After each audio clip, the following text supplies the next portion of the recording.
Heart Warrior, take 2.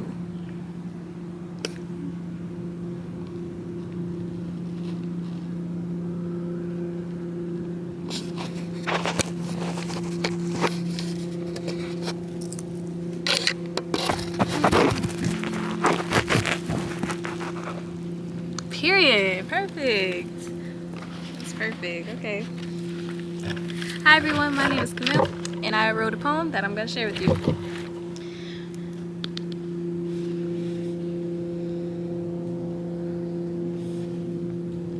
The heart warrior watches in pain as those whom she loved washes away, waves of suffering carrying them to the island of torture that awaits their day.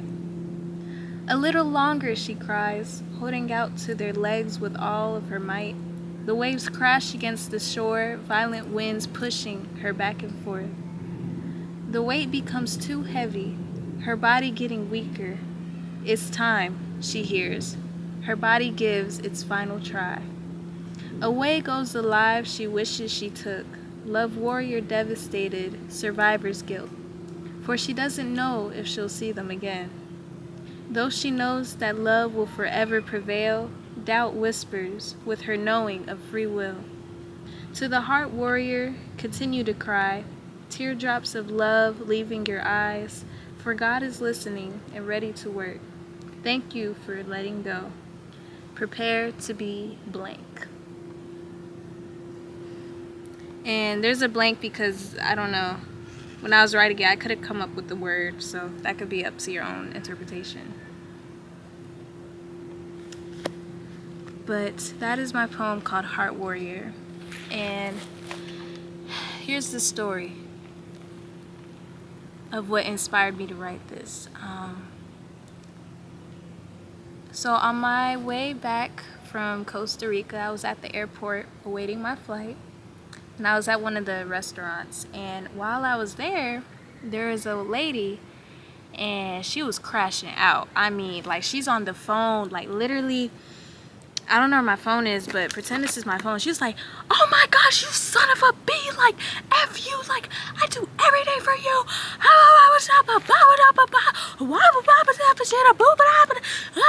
Her homegirl was sitting at the table because they were gonna order their food. Her homegirl sitting there, and I'm just looking, and I'm like, dang, bro, like, what got her that upset?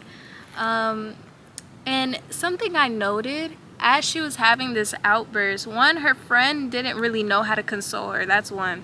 Two, people who were witnessing this, it's like we all were sort of disturbed because it's like you're in public and we're just trying to eat, but you're having an outburst, so it does cause some sort of disruption in the energy.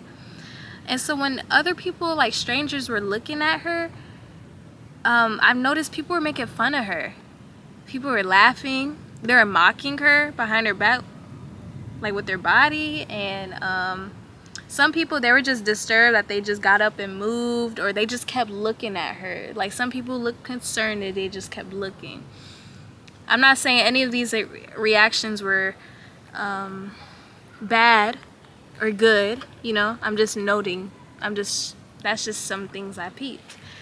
For me, I was finishing up my food. I was working on a different poem, but I knew, like, I was looking at her and I was like, dang, like, that really sucks because she's really pretty. Like, that's one thing. I don't like seeing pretty women upset. And I'm like, bruh, why is she so upset? So I came to the conclusion that when I finished eating my food, which I was almost done, when I pay for it, I'm gonna go up to her and say something nice, like, girl, you look too good, like, don't be worrying about so and so, like, girl, you look too good, like, enjoy, like, you're in Costa Rica, pura vida, like. So after I finished paying my food, I'm approaching her. At this point, she gets off the phone and she just plops down on the table.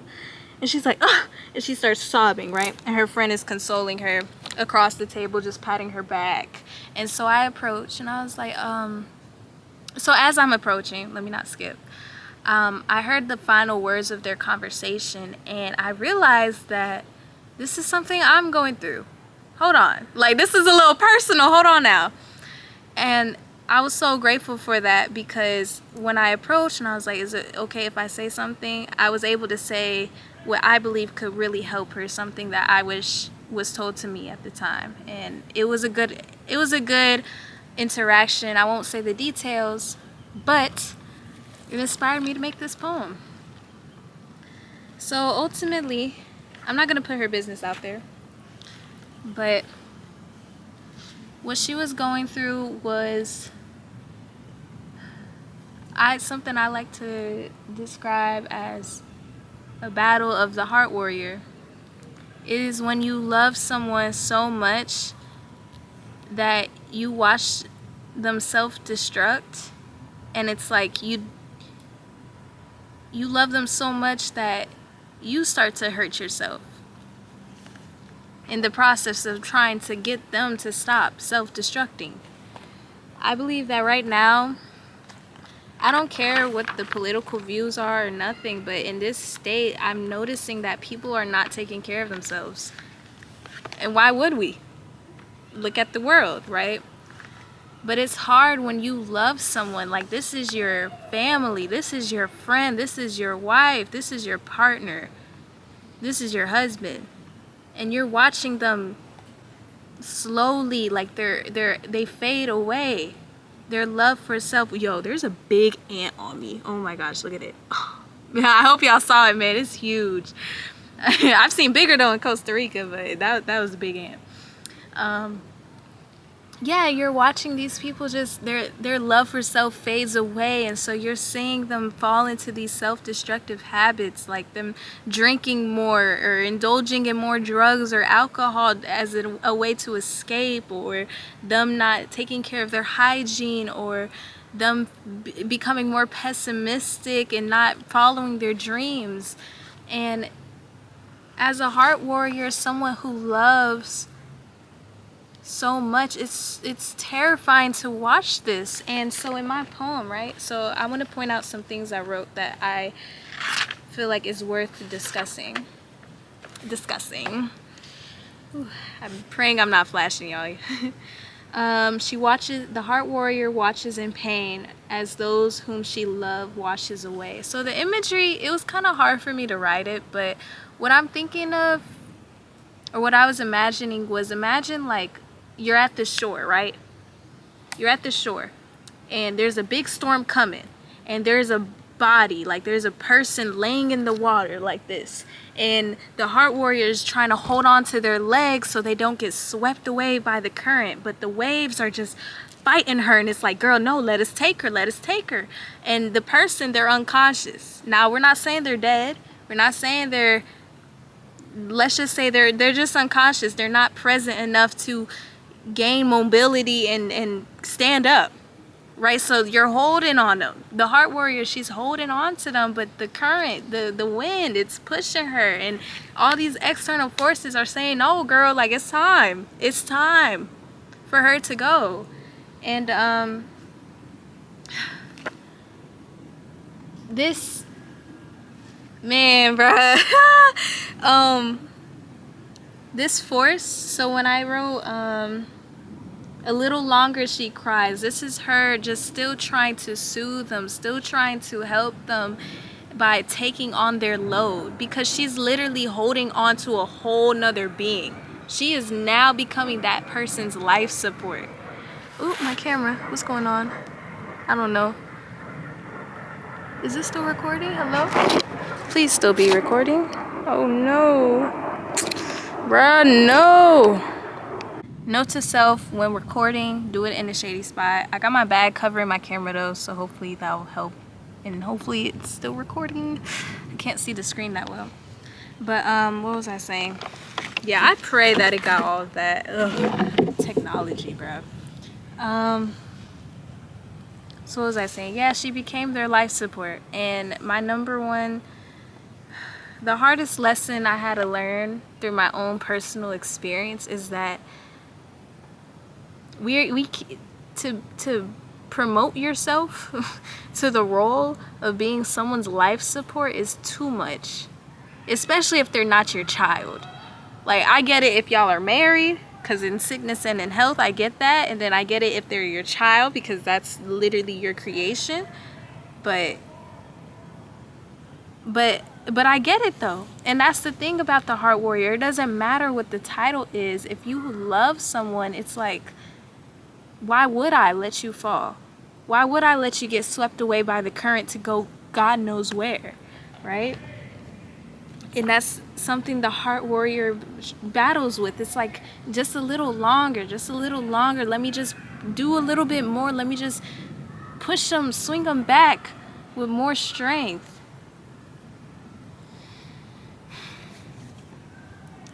The weight becoming too heavy. It's time, she hears. I like to believe that to just be divine intervention at play, unfortunately. And this comes to the conversation I had with myself earlier. I've noticed that when people are down, sometimes we don't help them back up. Sometimes we watch. Sometimes we do help them back up. Sometimes we lift them up. And I've noticed that in each circumstance, there's a good, but there's also a bad. Sometimes we watch people fall because we think that, like, they're meant to just go through this alone. They're meant to just heal on their own. This is something they need to learn on their own. So I'm going to distance myself because that don't got nothing to do with me. Which is valid. But sometimes they may really need somebody, you know? Sometimes...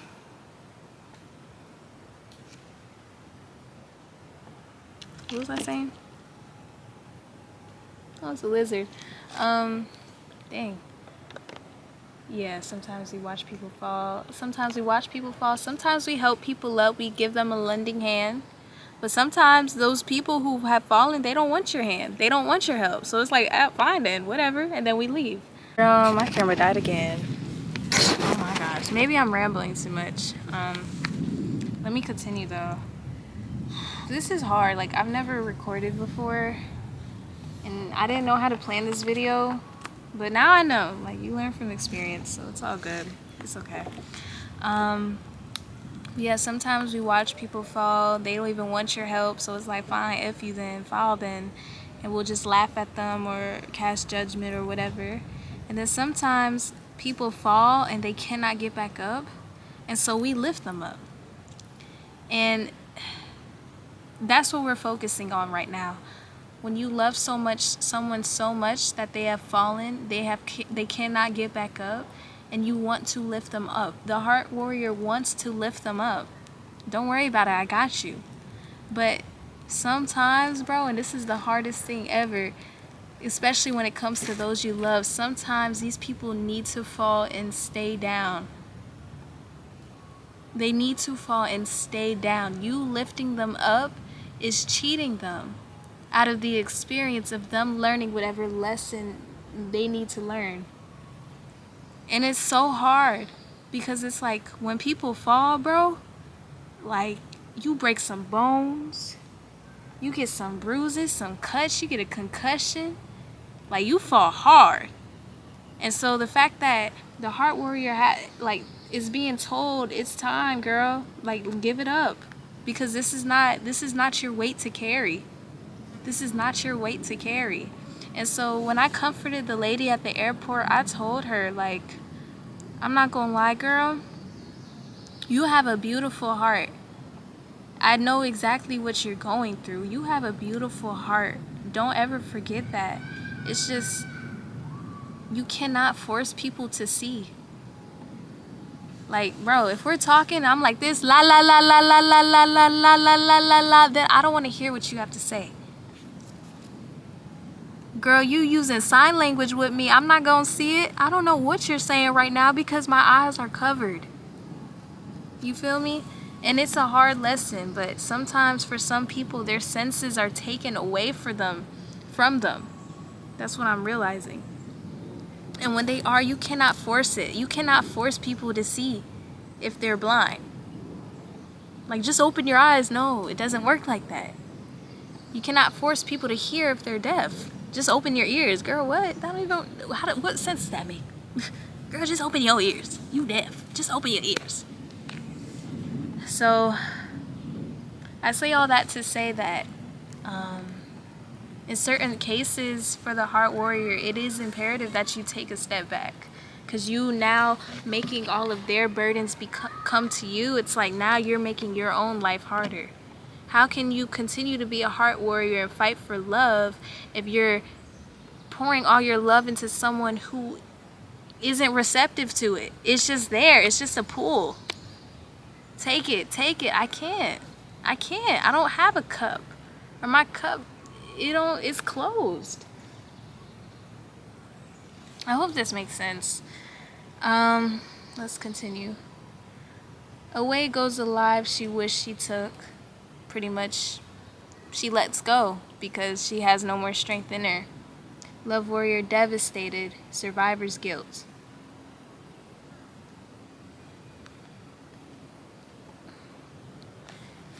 She's devastated because she doesn't know where her loved ones are going. And she has survivor's guilt because how am I doing so good and they're lost? Someone I love so much is lost. How can I say that I love them if I can't even help them? Survivor's guilt.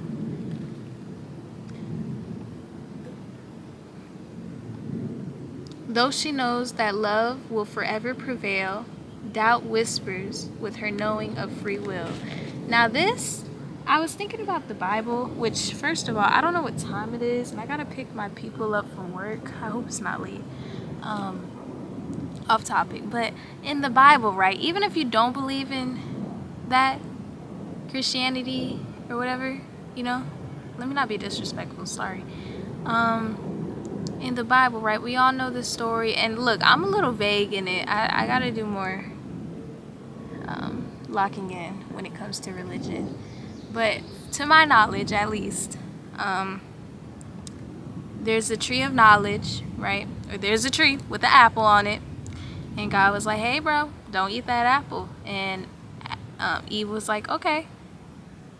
And then she bit the apple. And then she also gave it to Adam, and he bit the apple as well.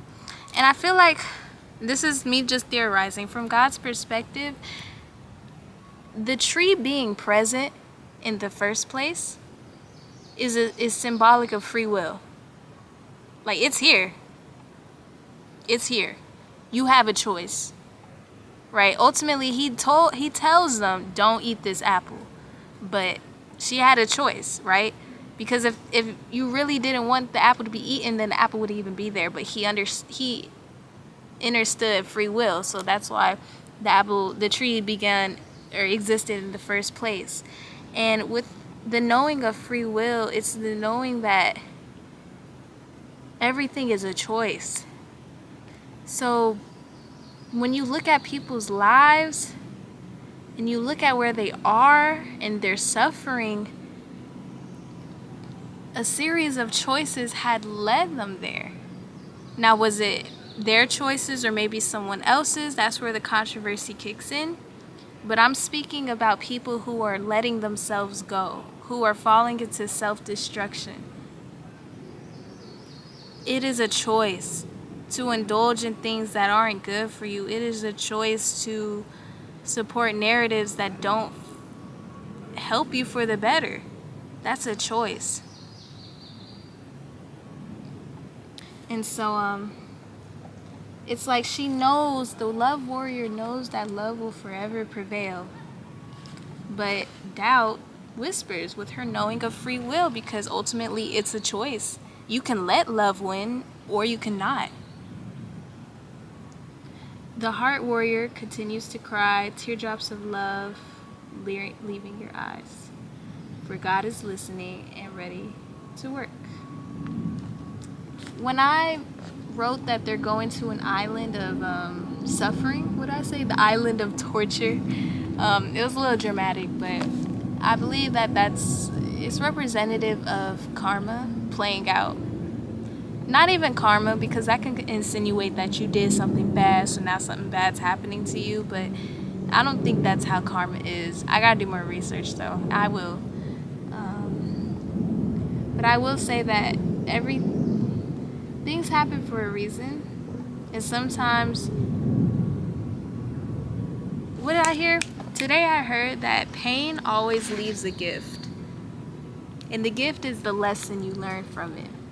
And so sometimes we go through a pain, and it's not the pain that is what we are deserving of. It is the gift. It is the lesson. It is the growth that comes from that pain, from enduring it and from learning from it and then evolving. But it wouldn't happen without that pain. So when I say like God is going to work, he's, you know what I'm saying, he's putting you in the cut. But that is for you to endure this pain so you can learn these lessons, and then you can evolve and never have to go through that again, or help people who are going through something similar. And so this is when going back to when people fall, do we pick them up? Do we watch them fall? Or do we just mind our business? Whatever. I believe that this option of choice, the free will, it's a little limited for people because people are not aware that, hey, like I could really like change for the better. And so this brings me to my last portion of the video, which is solutions. I feel like everyone talks about problems so much, but we don't have any solutions. It's like, well, you see people fall and you want to help, but whatever. How can we help people? If we are the love warrior in our lives and we are seeing people we love fall or drifting away at sea, how can we get them back? And the truth is, the first thing is we can't. It's not in our power. It's not solely in our power to, right? Because we are in control of no one else's lives but our own. And if you have children, it's different. If you're married, it's different. But I emphasize those two things because when you get married and you have vows, those vows, it's like a soul agreement. It's a contract in sickness and in health. You don't just say that to your girlfriend or boyfriend who you just met yesterday, right? So I feel like there's levels to love, and I'm gonna have a video on that too. I have a lot of videos I'm gonna start. Ooh, y'all not ready. But yeah, let's get on to solutions. Here are some three I wrote down. The first thing is, of course, just treating people how we want to be treated. That's the golden rule. But it gets deeper than that. It's a lesson of being compassionate to others. It's a lesson of listening to other people and being present in their presence and when they express themselves, like differentiating your ego between your soul self to the point where this person, I don't agree with them, but I'm listening. I can listen because I have myself in check. So that's a solution towards how can we love people who are struggling, who are drifting away. It is to treat them with compassion, because sometimes people just need to be heard. People just need to be felt, seen. They just need presence, right? And then two, respect. The biggest one is respect. Universal, treat everyone with respect. My second solution thus far is intuitive blessing. So when you bless people, or I believe the whole act of blessing, it is when someone becomes a channel. And you don't have to believe the woo-woo stuff I'm saying, but this is the best way I can describe it. It's when you see someone, like a homeless person. You know when you normally see a homeless person on the street and it's like you don't have cash on you? So it's like, dang, like I don't got cash on me, so I can't help them. And so you're just sitting at the red light awkwardly trying not to make eye contact with you because you feel like you can't help them. Well, intuitive blessing is different. Maybe you don't have cash, but you got like a water bottle. And if you feel called to give that to them, you don't know how far that can go. Or literally, it doesn't have to be a tangible item. Like you just talking to this person. And yeah, the water is it's coming closer. It's kind of cool though. Hope y'all can hear it. But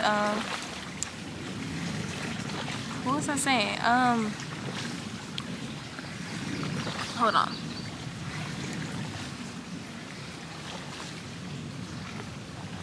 Yeah, it doesn't have to be a tangible item. It could just be you having a conversation, sharing a laugh with someone. That can go so far in someone's life. But you don't know until you open yourself up to just saying, what do I feel called to do right now? Because I want to help this person. So what do I feel called to do? And sometimes you may not feel called to do anything, and that's life. That's life. But intuitive blessing is you becoming a channel for a higher power to move through you and bless this person in a very specific way, or in a specific way to them. And it may not make sense to you, but it makes sense to them. I saw a video where this girl was sharing her testimony on TikTok, and she gave a homeless man, what was it, a pedicure or a mani? I can't remember what the difference. A mani pedi?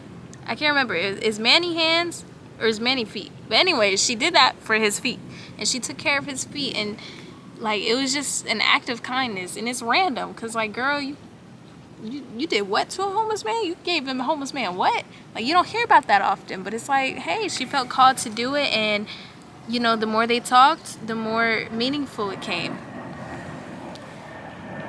So that's intuitive blessing, man. If you see people in help and you feel called to do something, even if it's weird, bruh, that could really save them. That could really help people who are drifting away. Just as a reminder of, hey, like, you're okay. You're gonna be good. And then my last solution, but there are so many more solutions. I was more so eager to make this video that I didn't. Well, nah. I'm gonna elaborate more. I don't know, y'all. This is my first video. Please give me grace. I'm gonna plan more in the future, but it's my first time. I'll maybe make this video again more. I don't know. But the last solution, which I believe is so important, is leading by example. Okay? And I don't mean, there's different types of ways to lead, okay? We got people who walk the walk, which is they go down the path and they continue to go down the path, and you know by witnessing them. Then we got people who walk the talk or talk the walk. So people who walk the talk, what does that mean? I'm gonna get back to that, but talk the walk is when they accomplish something and they keep telling people about it. Like, hey, I did this, I did that. You're talking the walk. To walk the talk, I guess someone going on a journey that people, just so they could talk about it. Or I don't know, like, I just kind of wrote that because it does exist. And then another way to lead by example is talking the talk. And each way is motivational. And talking the talk would be like just talking, just chatting, right? Each way is a way to lead by example, but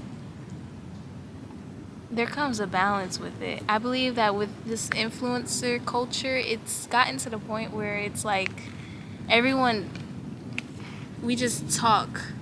I feel like, let me think, talk the walk. I feel like a lot of influencers, they talk the walk or they talk the talk, but there's not that much walking the walk. It's a lot of talking. And so now we're in a time where, though talking is like good, it's good to talk, that's a form of communication, we're at a time where words are having less value because they can just be said. Like, it don't even matter anymore. Like, I be hearing the most terrible things being said to one another, or the most stupid things being said, and it's like, wow, y'all don't value words anymore. But how could we, when people literally lie and are deceptive with their words? They use their words as a weapon. They use their words for malice. So words starting to have less significance. But I say that all to say that leading by example means promoting the lifestyle that you would want others to embody, promoting ways that people can benefit in life by embodying it. Like, taking care, like, if you're around someone who doesn't take care of themselves that much, start taking care of yourself around them. You don't gotta, say it to their face, okay, and, this is my skincare routine. No, but, like, just do it in front of them. Maybe that can mean a lot.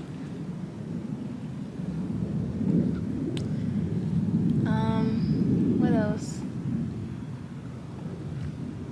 An example is someone I know, they don't really cook. They don't eat much. And they don't cook. But I started cooking more. And I gave them some of my food. I was like, hey, do you want some of my food? You want to try some of it? And they're like, fine, whatever. And they tried it. And it's like, that's the way you can lead by example, because just me doing that kind of sparked them a little bit. And they're like, you know what, next time you cook it, you should do this, that, and the third. Granted, they're not in the kitchen with me as I would like them to be, but it's sparking something. So it's like you just being yourself and walking in the light, it'll inspire other people to do it. Just gotta lead. And be intentional with how you lead. Don't do it for your ego. Which I'm gonna make a video about that. But this is my video. I'm not feeling confident. I was kind of beating myself up about it. Like, as I was speaking, it was like a voice in my head was telling me, girl, you should have done more planning. But I'm glad I even started, man. I'm just glad I started. And again, it's my channel. Okay, I can revise the video in a poem anytime, and I will. So we'll see if I post this. I don't know. But yeah, that's my poem called Heart Warrior. That's my discussion. There are a lot of ways we can help people.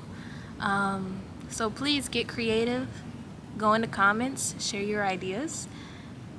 And yeah, this is my first ever video, and I hope y'all like it if I do end up posting it. Yeah, which I probably will, because I look very good. I look very pretty. I just hope I didn't flash the camera, but yeah, let me not take away the meaning of the message. I hope this helps. To all my strong heart warriors out there, love on yourself. You're living your own human experience. Stay loyal to that. You come first.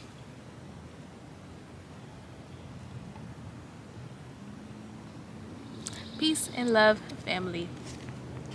Boop.